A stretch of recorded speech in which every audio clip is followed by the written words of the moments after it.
Hey guys, welcome to my channel. So, usapang baril muna tayo, no? Feature natin tong aking Phoenix Arms HP22 range kit ang tawag dito eh. So, kit, may kasama siyang hard case na lalakyan. No? And ito siya. May kasamang cleaning rod. Cleaning rod, brush yung tip kaya hindi magagasgasan yung katawan. Manual.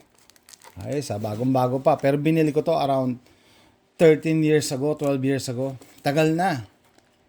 Tagal na. So, hindi naman siya magiging collector's item kasi mumurahin lang siya. Pero para sa akin, I have something na hindi na mabibili. So, a few minutes ago, pumunta ako sa internet and yung site ng Phoenix Arms, nakalagay doon, Phoenix Arms is closed. Sarado na ang kumpanya ng Phoenix Arms. Kaya pala wala na ako nakikita ganito sa online gun store na pinupuntahan ko. Sarado na pala ang Phoenix Arms. So, yan siya. Nung binili ko siya, may dalawa siyang magazine. Bumili na ako ng extra yata sa eBay para tatlo. Kasi mag-enjoy ka na sobra pag puputok ka ng 22LR. Kaya maganda mas maraming magazine para hindi nauubos yung oras mo ng kaka-reload. Okay? So, dalawang klase magazine niya. Isang flash fit at saka isang extended. Para sa, pinky extension. Para may kakapitan yung daliri mo. So, lalabas natin. Safety check. Para sa mga safety Nazis. So, exact. I have to check kung gaano katagal na sa akin to. Pero, 12, 13, hindi ko mga ganong taon siguro. 13 years siguro. Bale, eto, pininturahan ko lang ng FDE.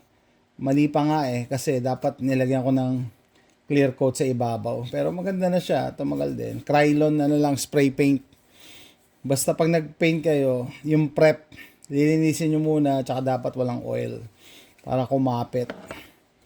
Stop, pininturahan ko din. Okay, so ang range kit ng Phoenix H. Sana pala bumili pa ako ng isa pa, yung black kasi dalawa to nickel finish at saka black, all black. Nickel finish ang kinuha ko. No, tapos available to sa 25 ACP tsaka 22 LR. Dati gusto kong bumili ng 25 ACP, no. Kaso sabi ko, dagdag na naman yon, caliber na i-maintain mo. So, ganoon, sabi ko, hindi na tuloy ako bumili. So, yan nga, range kit, mas mahaba yung barrel. Tapos, meron siya kasamang maikling barrel. Maikli. So, yan, naka-flash fit lang yan pag ganyan. So, pwede kang magpalitan.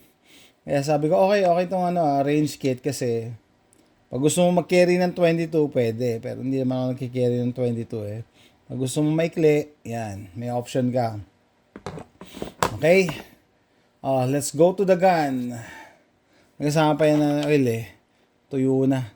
One time na nagpunta ako sa gun range, may lumapit sa akin, lalaki, kasi nagja-jam daw siya. Dry na dry daw yung baril niya. Ako daw yung itsura ko daw yung nagdadala ng mga accessories or extra gamit. Kaya humingi siya sa akin ng oil. Totoo naman. Kasi mahirap pumunta sa gun range ng kulang-kulang gamit.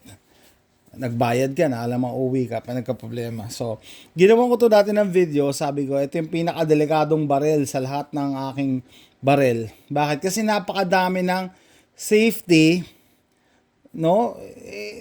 Parang OA na. Baka mamaya it can get you killed pagka hindi gagamitin mo siya tapos naka-safe pala. Yon? Unang-una, meron tong mag-release magazine disconnect safety. Magazine disconnect safety. So pagka ni-release mo yung magazine, hindi gagana yung trigger. Okay? Safety check. Pero tinanggal ko na yon. Madali lang yun. Makita nyo sa YouTube paano gawin. Tatanggalin mo lang tong panel. Meron diyang isang bakal na pahaba. Either i-bend mo or puputulin mo. Ako pinutol ko na totally. Ayoko ng magazine disconnect safety. Okay? Ang nakaisip niyan ganito. A long time ago, mayroong mataba utak na nakaisip na, oy, dapat maglagay tayo ng magazine disconnect safety kasi yung mga pulis natin, pag nakikipagbuno sa mga kriminal, no, kesa maagaw daw yung barel, i-release lang nila yung magazine. So, hindi na daw magagamit ng kriminal yung kahit maagaw. Yun ang kanilang reasoning para bang dagdag safety. Pero para sa akin talaga, walang silbi ang magazine disconnect safety. Okay? Kasi, pag ikaw, nalaglag yung magazine mo, tapos may isa ka pang round sa chamber, hindi mo magagamit kasi may magazine disconnect safety. So, sa tingin nila, yun yung positive side. Pero, I mean, it will be used against you kasi, paano kung ikaw naman, nadampot mo yung barrel, wala na yung magazine, hindi mo rin magagamit. So, it could go both ways, no? It could go both ways. Pwede maganda, pwede mabuti yung magazine disconnect safety. So, mas maganda na wala na lang. Na tanggalin na lang yung magazine disconnect safety na yan. Kasi ganun din naman eh. Pagka wala siyang magazine disconnect safety, magagamit mo sa against the criminal or pwede niya rin gamitin sa'yo. So, parehas lang eh. Null and void. So, hindi advantage yung pagkakaroon ng magazine disconnect safety. Actually, nakaka-interfere pa yun sa trigger. Kasi, naapektuhan niya yung trigger bar. No? Yung movement ng trigger mo. Kaya yung iba, nagkakaroon ng grittiness sa trigger kasi meron pang kinukuskus na magazine disconnect safety dito eh. Kaya mas gaganda yung trigger pull pag tinanggal mo yon. Sabi nila dati, I don't advise na tanggalin nyo yung magazine disconnect safety kasi pagka dinala mo sa Phoenix Arms for warranty, hindi nila yung honor kasi pinakailaman mo. Pero may nabibili namang mag disconnect safety sa eBay kaya sabi ko, okay, tanggalin ko na. Ngayon, sarado na ang Phoenix Arms. Wala na rin silbi. Wala na silbi. Okay, by the way, may nag-comment na meron pa daw sa Pilipinas nito. Well, I suggest you get one kasi,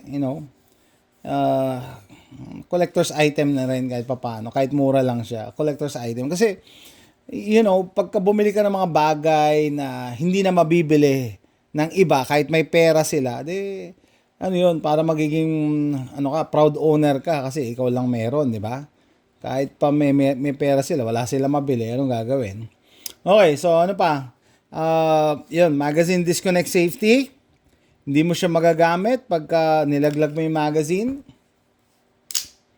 Tapos, meron siya dito, yung actual na safety, ayan, nakalagay dyan, fire.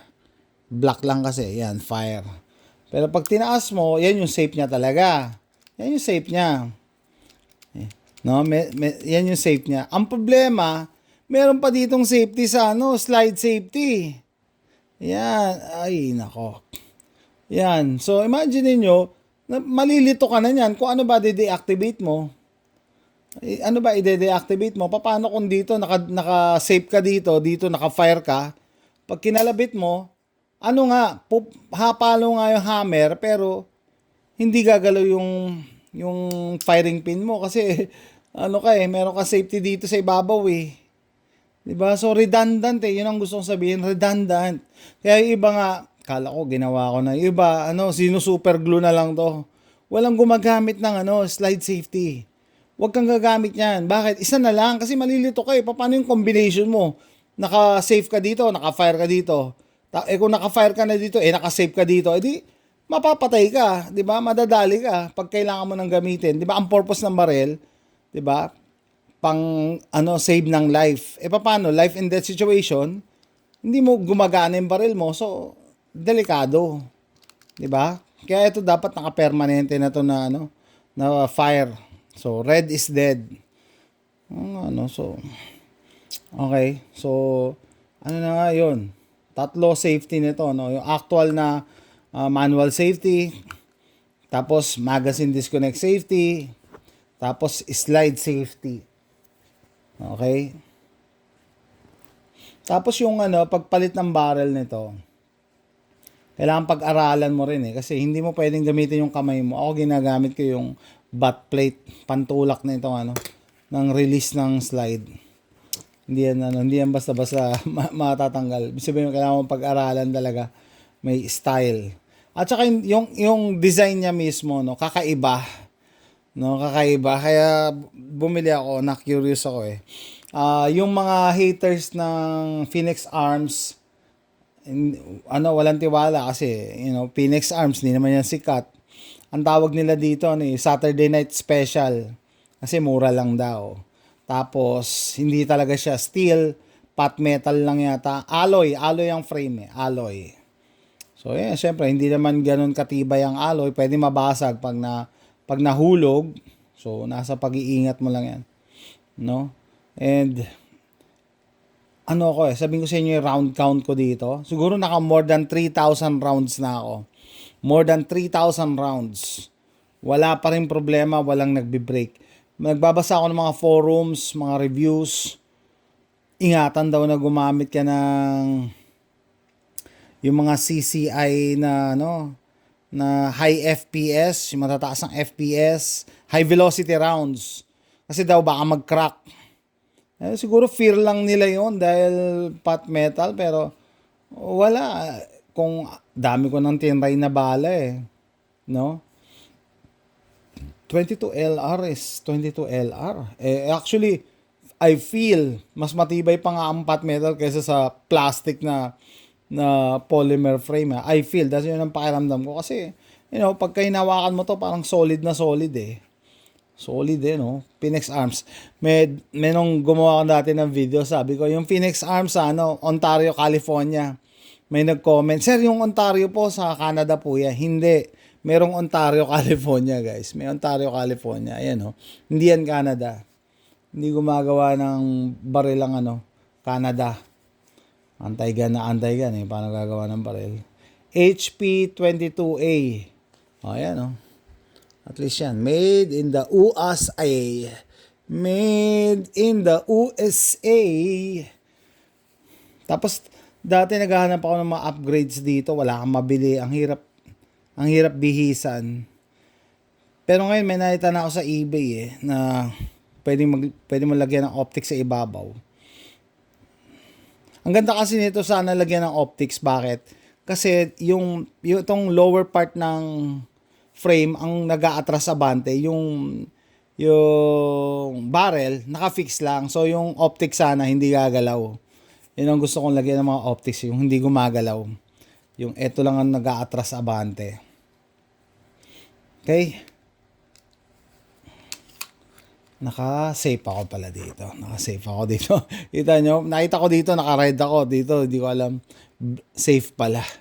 Kaya hindi ko mababa yung hammer. No? Anyway, ayan. So, if ever siguro na baka sa pawn shop, maghahanap ako ng yung black version naman ito. Baka may makita ko. Pwede nating maidagdag sa collection ko. Kasi nga sarado na yung Phoenix Arms eh. Sarado na ang Phoenix Arms. And, ewan ko kung totoo na meron pang Phoenix Arms na mga baril dyan na naiwan sa Pilipinas na hindi pa nabibenta. I suggest get one kasi binili ko to pang train, no, sa mga new shooters, mga kamag-anak, mga kakilala, ganun ginamit ko eh. Dahil mga kaibigan, pagdadalahin ko lang sila magbabayad ng range at saka ng bala, no? Eto papahiram ko sa kanila. Ako pa maglilinis. And wala naman problema, hindi naman nasisira. Basta wag lang ibabagsak. Lahat naman ng gamit, basta wag mo ibabagsak eh.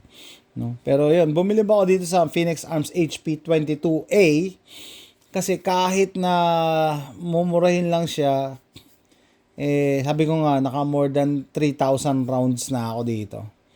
Sabihin nyo, paano mo sir na yung calculate yung 3,000 rounds? Kasi merong isang brick ng 22 LR na bulk ammo, 500 rounds na yon. So, pag madami kami, or punta kami isang session sa range, kaya namin ubusin yun. Kaya mo ubusin. Lalo kung ilang kayo na nagpapalit-palit. Diba? Kaya nga 3 yung magazine ko eh. No? So, ayan siya. Ganda pa din after 12 or 13 years of ownership. And good job naman yung paglaga ko kasi wala pa akong gasgas or bangas. Dahil never to nalaglag. Yan, never nalaglag. So, kung magmamayari kayo nito, don't be afraid na, yung parts niyan, yung parts. Wala ako, 12 years na, 13 years eh. Wala pa akong kinailangan na parts eh. Basta regular maintenance lang at wag mo ilalaglag eh. No? Ayan siya. Phoenix Arms HP 22A. Ayan o, 22A. That's it guys. Thanks for watching. Bye!